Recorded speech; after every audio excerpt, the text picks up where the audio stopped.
Pithapuram MLA గారి తాలూకా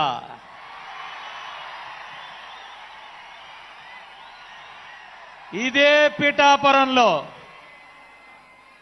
third form చదువుకున్న పిఠాపురం రాజా పాఠశాలలో ఒక విద్యార్థి, నరసాపురం, భీమవరం, విశాఖపట్నంలో చదువుకున్న ఒక విద్యార్థి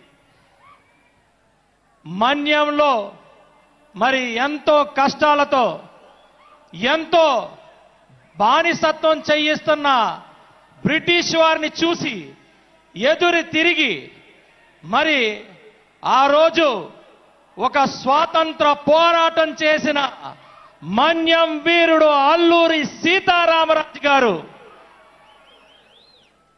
ఆ అల్లూరి సీతారామరాజు పట్టుకొని కాల్చేటప్పుడు ఆయన గుండెలు చూపించి ఒకే ఒక మాట అన్నాడు,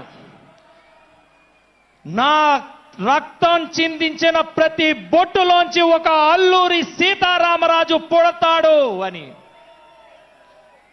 1924 మే 7వ తారీఖున ఆదివాసీలకు ఉన్న ఆశాదీపం అల్లూరి సీతారామరాజు గారు అస్తమిస్తే 100 సంవత్సరాలకి మళ్ళా అదే ఆదివాసీలు అందరూ కలిసి 2024న పవన్ కళ్యాణ్ గారిని మళ్ళా గెలిపించుకొని అదే ఆదివాసీలకి సేవ చేసుకునే భాగ్యం, ఆదివాసీల కోసం నిలబడే ధైర్యం కల్పించారు. జగన్ రెడ్డి ఇంకా అర్థం కాలేదా జనసేన పార్టీ అంటే ఏంటో, ఎందుకు పుట్టిందో? ఇది జనసేన పార్టీ. గత 5 సంవత్సరాల నుంచి నువ్వు మమ్మల్ని చిత్రహింస పెడితే మేమేదో పారిపోతాం అనుకున్నావు. మా చర్మం ఒలిస్తే మాకు ప్రాణం గుర్తురాదు, దేశం గుర్తొస్తుంది.